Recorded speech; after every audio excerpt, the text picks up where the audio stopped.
Hello everyone, colleagues, friends, world language teachers. Hope you're doing very well. Hope you had a great week. And today I wanted to talk to you about participation in the world language classroom. It seems that we always doubt ourselves regarding the participation procedures, and more if we have to or we want to give a participation grade. So people are always asking, how do you grade participation? Do you have a participation rubric with you? Can you share a participation rubric? And I know that many of us, including me, have changed the participation procedures and the participation rubrics at least twice a year. And if you multiply that for how many years you have taught, that's going to be a lot of different rubrics, like, right? So it all comes down to what we want the kids to be doing in the classroom. How can they show that they are engaged in the classroom? So your typical participation rubric includes things like the student is engaged, um, the student is paying attention, the student brings material, and there are some participation rubrics that say something like the student was on time to class, the student didn't talk when wasn't required. So suddenly these participation rubrics start looking more like discipline rubrics, class management rubrics, and not language acquisition participation rubrics. So let's go back to the first point I mentioned, the engagement. How do we know if the student's engaged or not with our lesson? Is it because they nod all the time? Is it because they raise their hand wanting to participate? Is it because they say things and verbalize things during the class? Well, how do we know if the student is really engaged or not in the classroom? So I have learned to be more flexible with this participation issue, and especially if I have to give a participation grade. Many teachers decide not to give a participation grade because that takes the problem off their hands, right? But somehow in a language class, we need to recognize students' effort to be present, students' effort to be engaged. So there are a couple of things that we need to think about. And for that, it is key that we think, yep, here it comes, with our cap backwards. Okay, well, it's not looking as good today. Okay, like this. So what does it mean? That means that, number one, we're not going to be using our participation rubric or grade as a classroom management tool.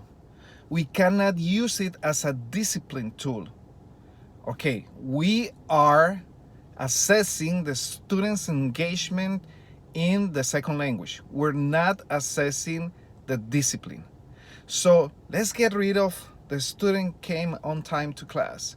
Let's get rid of the student didn't speak in a different language during class.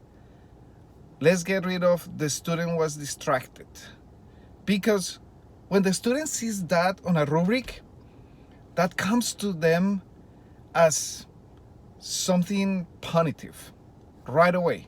So when they see that rubric at the beginning of the year and they see those three aspects, they do not connect well with the class from the beginning, because they know that the goal of that rubric is to keep them quiet. Is to keep them quiet. Listen to the teacher, right? But we are second language acquisition teachers, and we want our students to be you know, participative in the class. As Ben Slavik says, the most important rule in the classroom is or should be listen with the intent to understand. Listen with the intent to understand. That should be rule number one in all of our classes. And if our students are listening with the intent to understand, there are so many other little things that are going to happen. They're going to listen to each other. They're going to pay attention to each other. They know when it's their time to say something and be valued by the class members. So you don't have to say all those things. Just listen with the intent to understand, right? So how do we know that the student is listening with the intent to understand? Well, facial expressions, right? Body language, right? Looking at their eyes. Even if the student doesn't say a word throughout the class, you can tell if that student is engaged. I had parent-teacher conferences yesterday via Zoom. And I have students who are shy.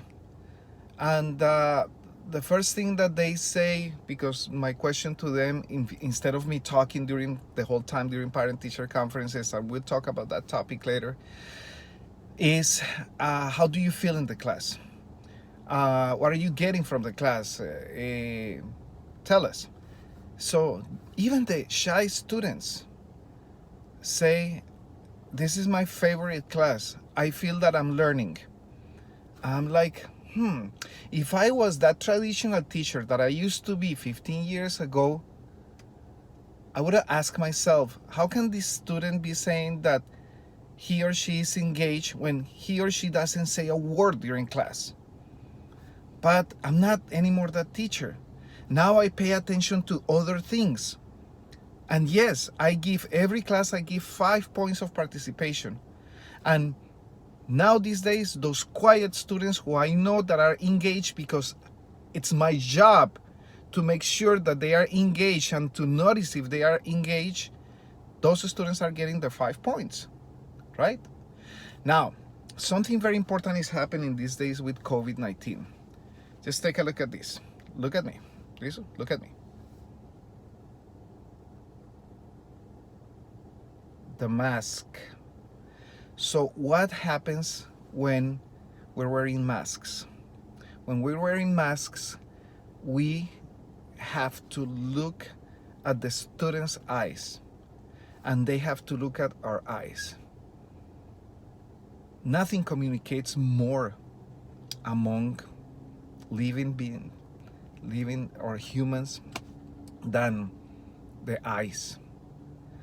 And we are learning how to read people through the eyes because we're covering our faces, right?